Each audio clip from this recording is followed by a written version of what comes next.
Okay, thank you very much, Chair, colleagues, all gathered here today in this most important event to start of the year in agriculture, ministers who are currently here, Minister Thomas, Minister Andrews.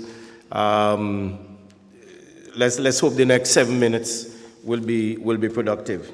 Colleagues, we are gathered here today to examine a fundamental pillar for the development of this country.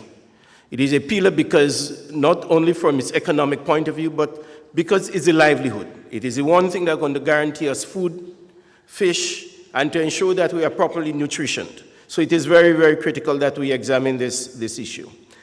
Today I will focus fundamentally from the institutions that have been set up to provide support for the agricultural sector.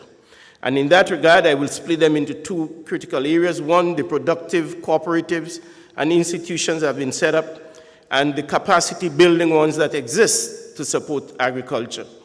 So from the production point of view, before I get to that, let me just mention this important data because it's going to help shape our thinking regarding financing. In 2023, for example, Grenada export in agricultural terms, the food component, $1.5 million. But we import at the same time over $16.1 million in fresh food agricultural produce. Think about it, I leave it to rest on your brain. In the production side, comments will be made on Marketing Board, GCNA, the Cocoa Association. These are institutions that evolved in the 1940s, in the 1970s, to basically provide for two of the critical elements that Minister Andrews always speaks of as important pillars for the development of the agricultural sector. One is access, market access, availability of markets. The Cocoa Association, the Nutmeg Association, dealt with the specific products. Banana was also part of that mix, but banana has died.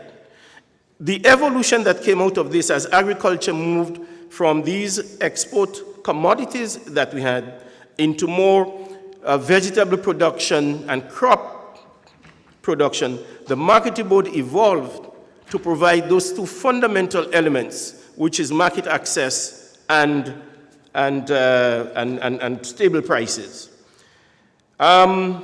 These institutions, let's be very frank and honest about this, they have not met expectations in recent years. However, I will argue, as I've argued in the past publicly, that they played an important role.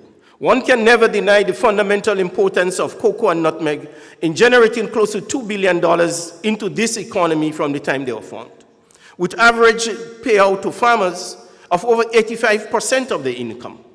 But they're based on a financial model which basically said, one, whatever your income would generate will pay it back to you. 85 to 90% of these associations paid out to farmers. That was good, but it led a fundamental gap in future financing, which is what they suffer from today. And what is the usual fallback? The usual fallback, when they fail to produce surpluses or meet farmers' expectation price-wise, is the national treasury. So governments from time to time has to come in and buffer these organizations, and probably for good reasons. But the point is that, do we need a financial model at this time that requires an almost default position back to government and the national treasury whenever they run into trouble? That needs to be examined. In the last 5 years, for example, the Cocoa Association generated over $30 or so million, yes, in gross income. But they only made a profit in 2019.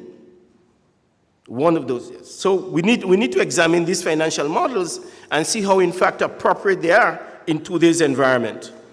The other issues I want to look at is the capacity ones. The Ministry of Agriculture, fundamental role is to provide the critical support to boost that sector.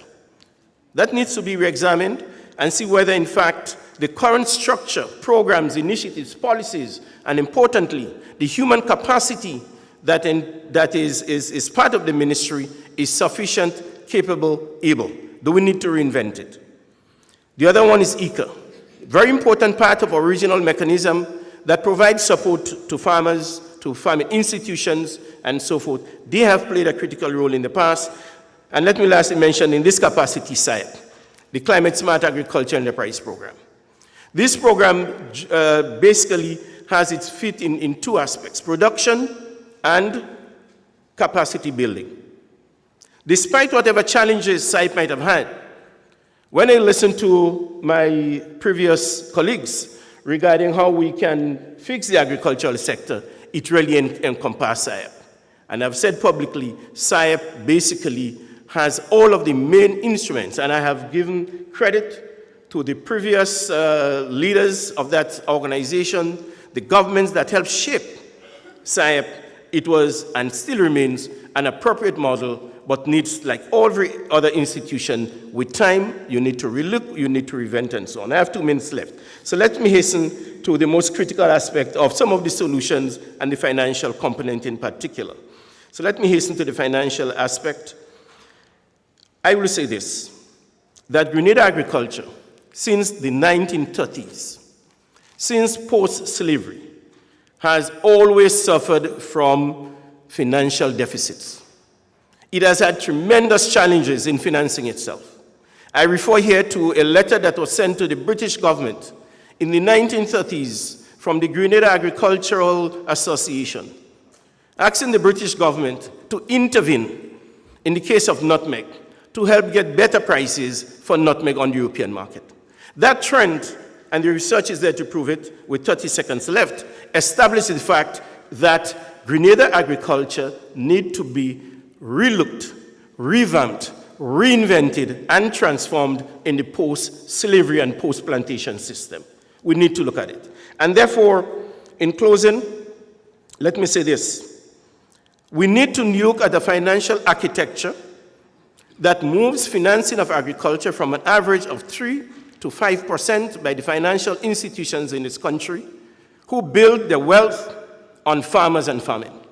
When I walk down Church Street and I turn the corner to go right, I smell a lot of cocoa, I smell nutmeg, and I smell less and less bananas. What's the point I'm making? That these banks and institutions that exist in those areas made their wealth from farming, from nutmeg, from cocoa, and today we are going 3 to 5%. In the last 5 seconds I have, let me make the point about the development of the financial cooperatives. The cooperatives, the financial cooperatives, also need to be re-examined. Let us not let them off the hook as we seek to re-examine the financial infrastructure to support our lives and our livelihood. So I'll say revamp, reinvent, and transform agricultural financing. Thank you very much.